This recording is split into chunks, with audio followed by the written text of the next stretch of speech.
Votre frère est le plus intelligent. Vous êtes censé soutenir, pas diriger. Les paroles de mon père traversèrent la salle de conférence élégante comme une lame.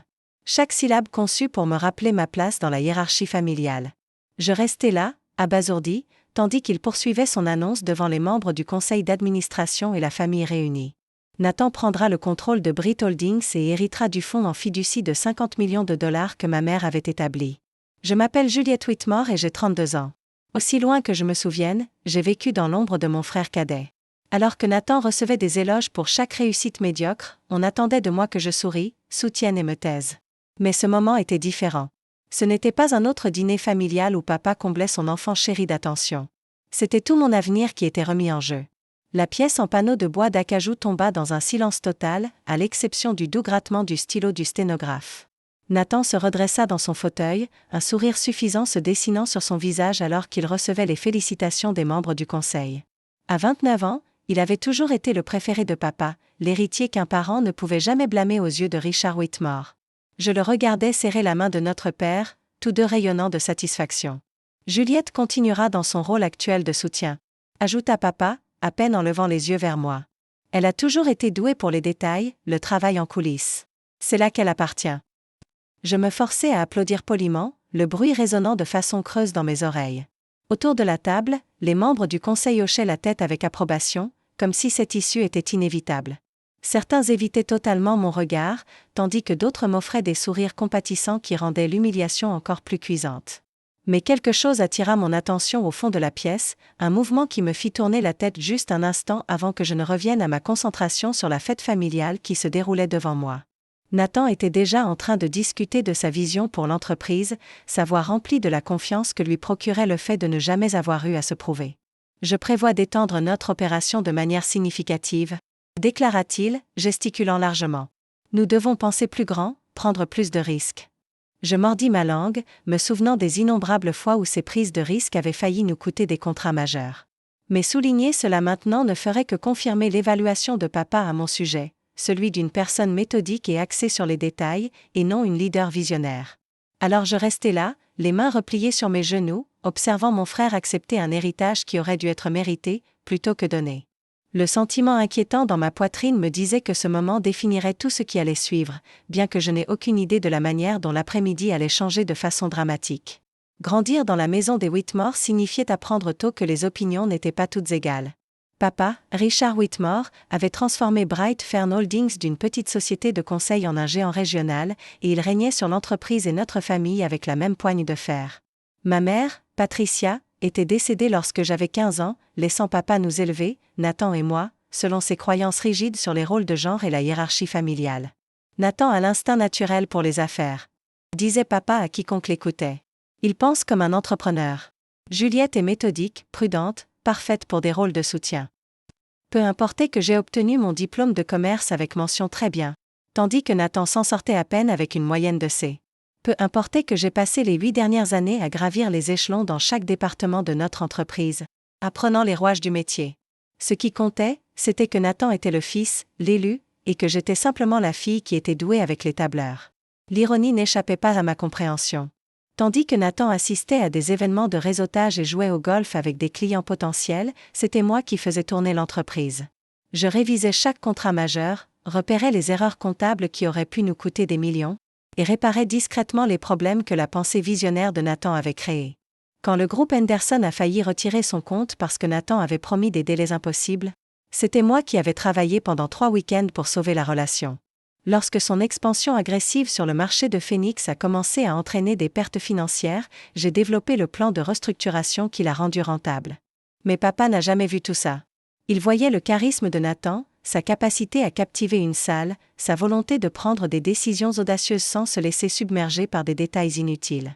Ce que papa ne comprenait pas, c'est que ces détails étaient souvent la différence entre le succès et la catastrophe. Grand-mère Hélène Lanard était différente. Même avant sa mort il y a 6 mois, elle posait des questions pointues sur l'entreprise, elle voulait comprendre non seulement la vision, mais l'exécution. Elle me coinçait lors des dîners de famille, me demandant des détails sur des projets spécifiques, écoutant attentivement mes explications sur les défis auxquels nous étions confrontés. Contrairement à papa, elle semblait véritablement intéressée par mon point de vue. « Tu as l'esprit d'affaires de ta grand-mère » m'avait-elle dit lors de notre dernière conversation. Elle a construit les bases que ton père a développées. N'oublie jamais ça, Juliette. Je pensais à ces mots maintenant, tandis que Nathan continuait d'exposer ses plans pour l'entreprise. Ses idées étaient audacieuses, certes, mais elles manquaient de l'analyse minutieuse qui avait fait le succès de Brit Holdings.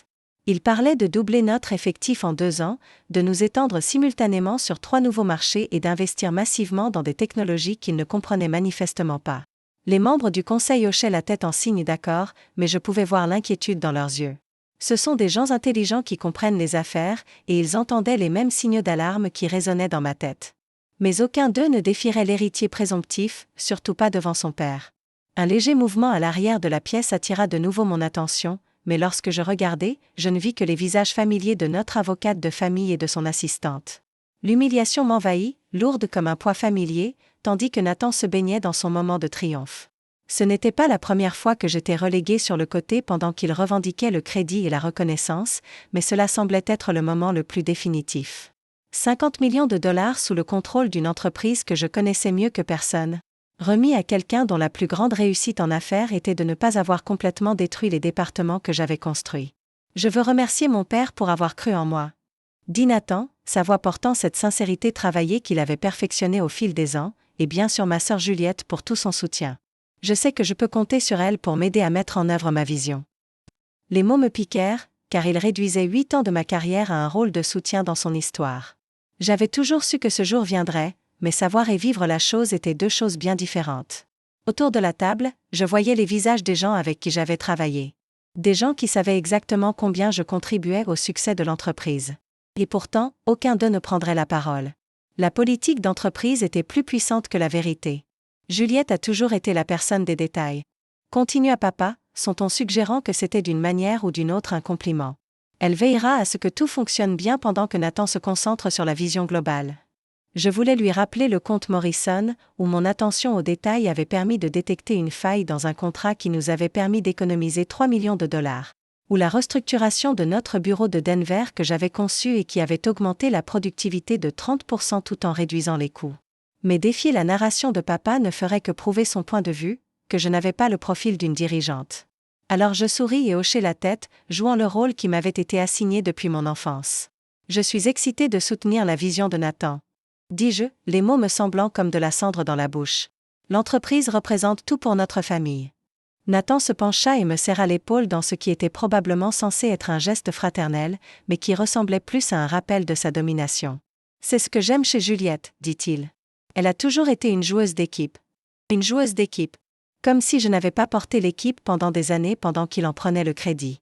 Comme si mes idées et mes innovations n'étaient que du jeu d'équipe plutôt que du leadership.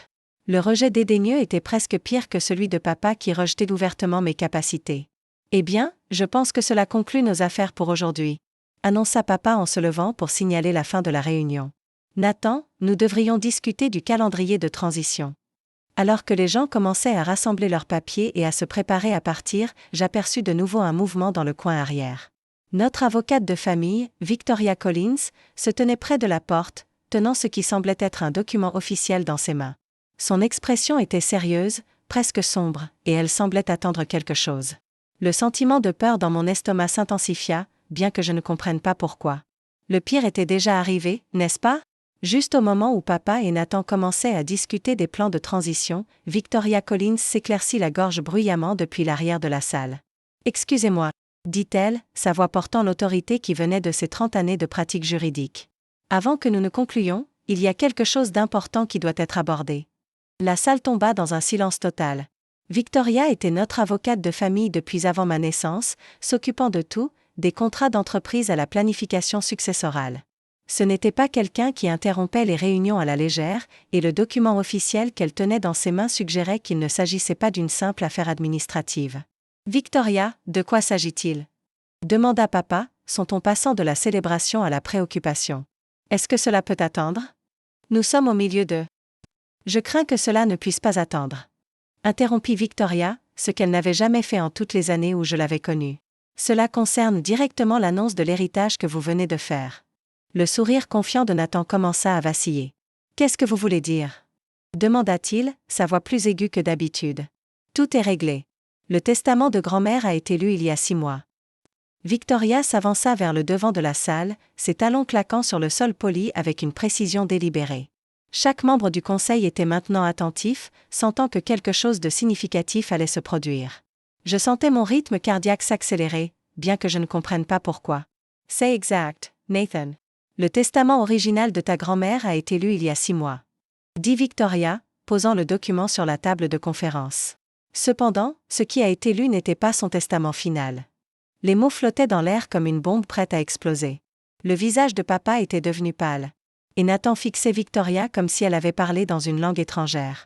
Autour de la table, les membres du conseil échangèrent des regards perplexes, clairement aussi déconcertés que moi. « Je ne comprends pas, » dit papa lentement. Le testament de maman a été finalisé il y a des années. Elle avait clairement exprimé ses intentions. « Ta mère a modifié son testament 3 semaines avant sa mort, » annonça Victoria, sa voix ferme et professionnelle. Elle est venue à mon bureau le 15 janvier et a exécuté un codicille qui a considérablement modifié la structure de l'héritage. Je sentis la pièce tourner autour de moi. Le 15 janvier était 2 jours après que grand-mère Eleanor soit venue au bureau pour examiner nos rapports trimestriels. Elle avait passé des heures à analyser nos états financiers, posant des questions détaillées sur la performance de chaque département. J'avais supposé que c'était simplement sa manière habituelle de comprendre l'entreprise. « C'est impossible, » dit Nathan, sa voix légèrement tremblante. Elle nous l'aurait dit. Elle nous l'aurait dit à papa. Victoria ouvrit le document avec une habileté pratique. Eleanor Whitmore était très précise dans ses instructions. Elle voulait que le testament modifié reste scellé jusqu'au jour où l'héritage serait officiellement annoncé à l'entreprise. Elle croyait que cela offrirait la meilleure évaluation de la façon dont la famille voyait réellement les 2 héritiers potentiels. La réalisation me frappa comme un coup physique. Grand-mère nous avait testés. Elle avait observé comment papa nous traitait, Nathan et moi, observé nos véritables contributions à l'entreprise, et pris sa décision finale en fonction de ce qu'elle avait vu plutôt que de ce qu'on lui avait dit. Que dit le codicille ? Papa exigea, bien que sa voix trahît déjà sa crainte de la réponse. Victoria me regarda directement pour la première fois depuis son entrée dans la salle. Le codicille désigne Juliette Whitmore comme la principale bénéficiaire du fonds en fiducie de 50 millions de dollars et lui accorde une participation majoritaire dans Brit Holdings. Le silence qui suivit était si total que je pouvais entendre les battements de mon propre cœur. Le visage de Nathan était passé de pâle à livide, et papa fixait Victoria comme si elle venait d'annoncer que la gravité ne fonctionnait plus. Autour de la table, les membres du conseil assimilaient cette information avec l'attention minutieuse de personnes qui comprenaient que tout ce qu'ils pensaient savoir venait de changer. « Il doit y avoir une erreur, » murmura Nathan. Mais même lui semblait savoir que Victoria Collins ne faisait pas d'erreur en matière de documents juridiques. Je restais figé dans mon fauteuil, incapable de traiter pleinement ce que je venais d'entendre. Après 32 ans à me faire dire que je n'étais pas assez intelligente, pas faite pour le leadership, que je n'étais pas le bon choix. La seule personne dont l'opinion avait bâti cette entreprise m'avait choisi. Victoria continua à lire le document, sa voix perçant le silence stupéfait.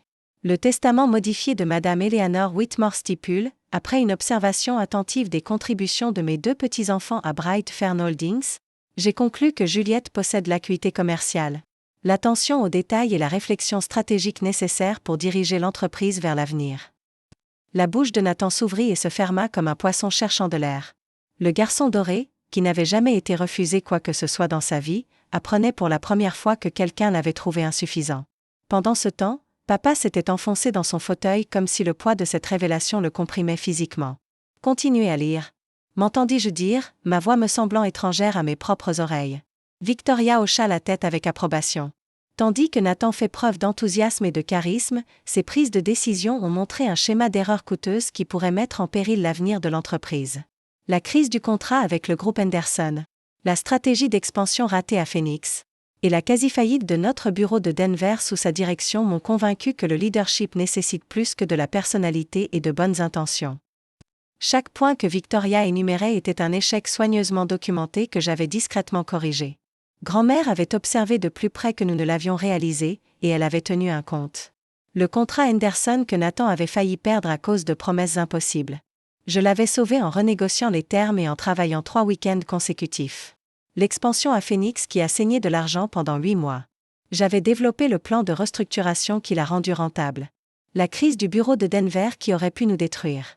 J'avais identifié les problèmes et mis en place des solutions pendant que Nathan s'attribuait le mérite d'un leadership audacieux.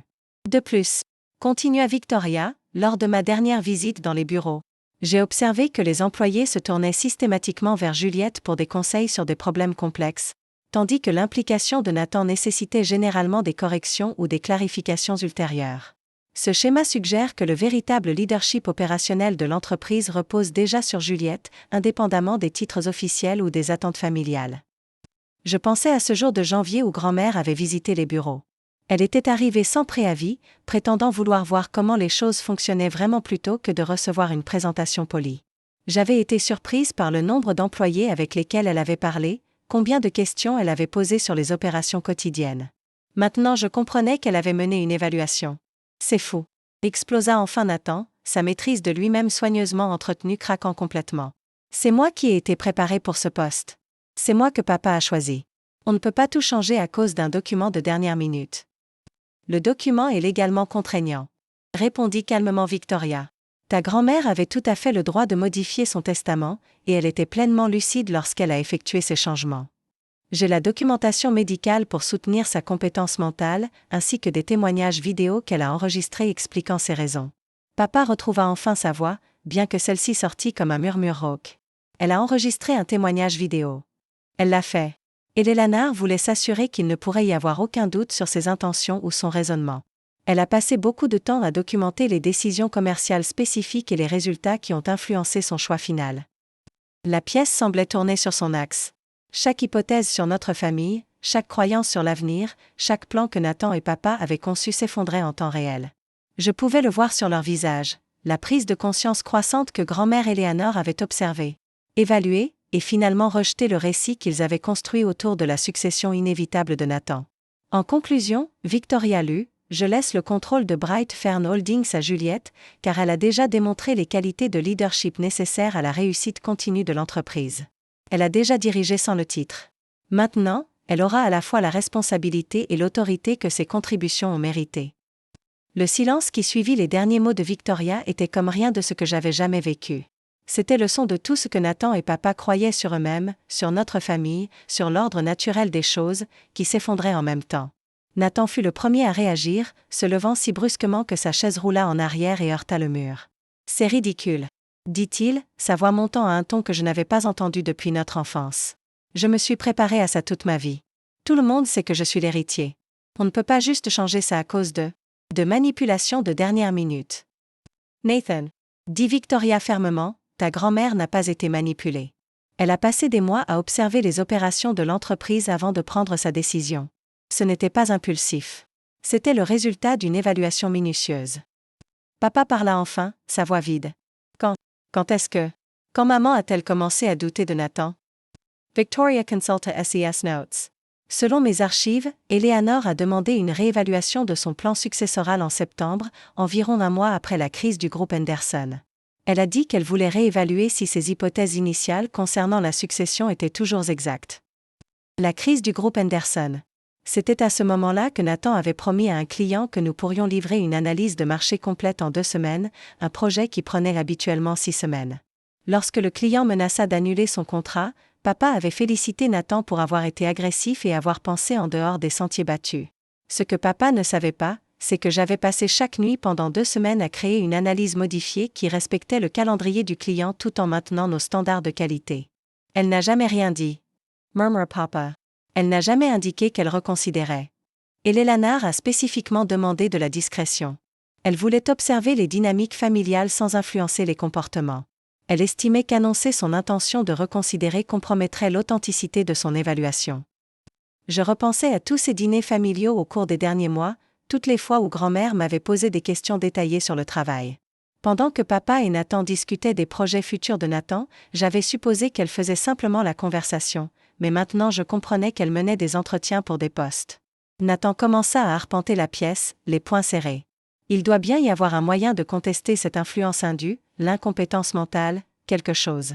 Les gens ne changent pas d'avis sur l'héritage après des décennies. Ils le font quand ils apprennent de nouvelles informations, répondit Victoria. Et Lélanard a documenté de manière exhaustive. Elle a gardé des archives sur des décisions commerciales spécifiques, leurs résultats, et qui étaient réellement responsables des échecs et des succès. Le schéma qu'elle a identifié est très clair. Quel schéma? Demanda papa, bien que son ton suggérait qu'il commençait à comprendre. Victoria me regarda directement avant de répondre. Alors que Nathan recevait le crédit pour le leadership, Juliette était systématiquement celle qui résolvait les problèmes. Eleanor observait et résolvait déjà les problèmes, prévenait les désastres et garantissait le succès réel de l'entreprise. Elle en conclut que le leadership effectif se produisait déjà. Il n'était tout simplement pas reconnu ni récompensé. La vérité de ces mots frappa la salle comme une force physique. Chaque membre du conseil présent avait été témoin de cette dynamique. Ils avaient vu Nathan faire de grandes annonces et m'avaient observé gérer silencieusement leur mise en œuvre. Ils avaient assisté à des réunions où la vision de Nathan était louée et m'avaient vu travailler tard dans la nuit pour que ces visions deviennent réalité. Continua Victoria, Eleanor était particulièrement préoccupée par les projections financières de Nathan pour l'expansion future. Elle avait demandé à votre CFO d'examiner ses propositions de manière indépendante et les avait jugées, selon ses mots, dangereusement optimistes et insuffisamment étudiées. Je me souvenais de ces propositions. Nathan voulait s'étendre simultanément sur 4 nouveaux marchés, doubler notre effectif en 18 mois et investir dans des systèmes technologiques coûtant plus que notre profit annuel.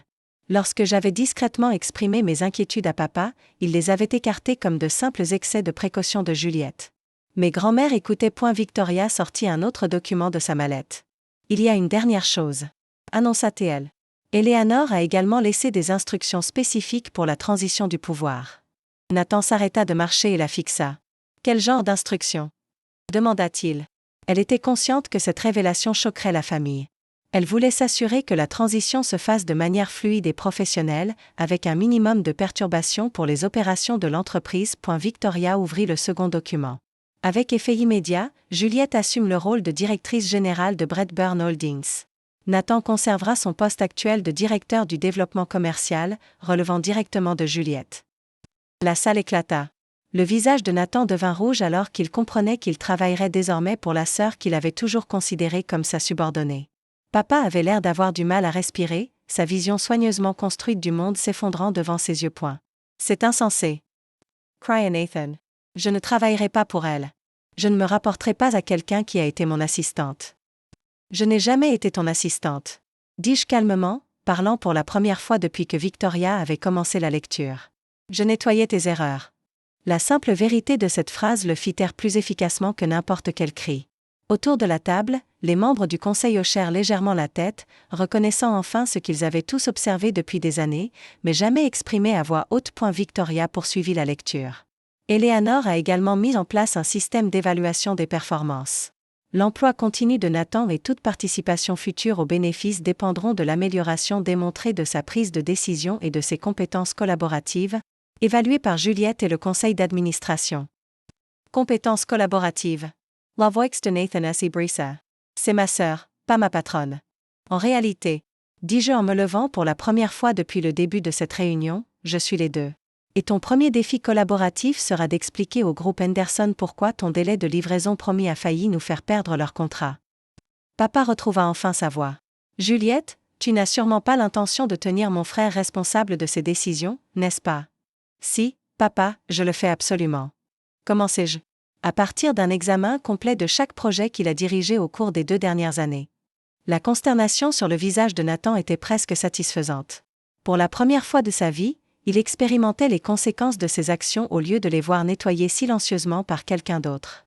Papa avait l'air tout aussi stupéfait, confronté enfin à la réalité que son évaluation de nos capacités avait été non seulement fausse, mais dangereusement erronée. Le conseil aura besoin de temps pour assimiler ces informations, dit Margaret Chen, notre membre du conseil la plus ancienne. Mais je pense qu'il est important de noter que cette transition formalise en réalité ce que beaucoup d'entre nous ont observé depuis des années. D'autres membres du conseil commencèrent à hocher la tête en signe d'accord. James Park, notre directeur financier, ajouta « Juliette a été l'épine dorsale opérationnelle de cette entreprise. Cette décision reconnaît la réalité existante plutôt que d'en créer une nouvelle. » Nathan scrutait la salle, désespéré, cherchant un soutien qui ne viendrait clairement pas. « Vous allez tous accepter ça ? Vous allez la laisser détruire tout ce que nous avons construit ? » « Ce que nous avons construit. » demandai-je, la voix ferme malgré l'adrénaline qui me parcourait. « Nathan, cite-moi un projet réussi que tu aies mené sans mon implication. » Le silence s'étira douloureusement tandis que Nathan peinait à répondre. Finalement, il se tourna vers papa avec des yeux implorants. « Tu vas la laisser me parler comme ça ?» Papa avait l'air plus vieux que je ne l'avais jamais vu, le poids de son erreur de jugement le submergeant clairement. Je pense, dit-il lentement, que grand-mère savait des choses sur cette entreprise que j'ai manquées. Victoria commença à ranger ses documents. La transition prendra effet immédiatement. Eleanor a également demandé que je rappelle à tous que Bradburn Holdings a toujours réussi grâce à une planification minutieuse et à l'attention portée aux détails, et pas seulement grâce à la vision et au charisme. Grand-mère Eleanor avait eu le dernier mot, même depuis la tombe. Elle avait observé, évalué et choisi la compétence plutôt que le favoritisme. La fille qui était censée soutenir, pas diriger, était désormais en charge de tout. Le règne du Golden Boy avait pris fin avant même d'avoir réellement commencé. Et tout le monde dans la salle en avait conscience. Dans les mois qui suivirent la révélation de l'héritage, la réputation de Nathan s'effondra, tant au sein de l'entreprise que dans la communauté d'affaires. La nouvelle se répandit rapidement, l'héritier supposé avait été écarté au profit de sa sœur initialement destinée à soutenir, ce qui poussa clients et concurrents à remettre en question chacune de ses décisions passées. Ses tentatives pour obtenir des postes exécutifs ailleurs furent systématiquement contrecarrées lorsque les vérifications de référence révélèrent les véritables circonstances de la perte de son héritage et le schéma d'erreur coûteuse qui avait convaincu sa propre grand-mère de choisir sa sœur à sa place. Richard dut lui aussi affronter l'humiliation professionnelle, alors que ses collègues apprenaient que son évaluation des capacités de ses enfants avait été si fondamentalement erronée que sa propre mère avait été contrainte d'intervenir depuis la tombe, le laissant face à des décennies de favoritisme qui avaient failli nuire irréversiblement à l'entreprise familiale. En examinant nos derniers rapports trimestriels, Montrent de Profits Records Sumo Direction, je réfléchissais à la manière dont l'observation silencieuse de grand-mère Eleanor avait validé des années de travail non reconnues et prouvé que le véritable leadership venait souvent de ceux qui résolvent les problèmes plutôt que de ceux qui s'en attribuent le mérite. La revanche que j'avais involontairement obtenue était plus douce que tout ce que j'aurais pu planifier. L'ultime consécration que la compétence et le dévouement comptent plus que le favoritisme et les droits d'héritage supposés.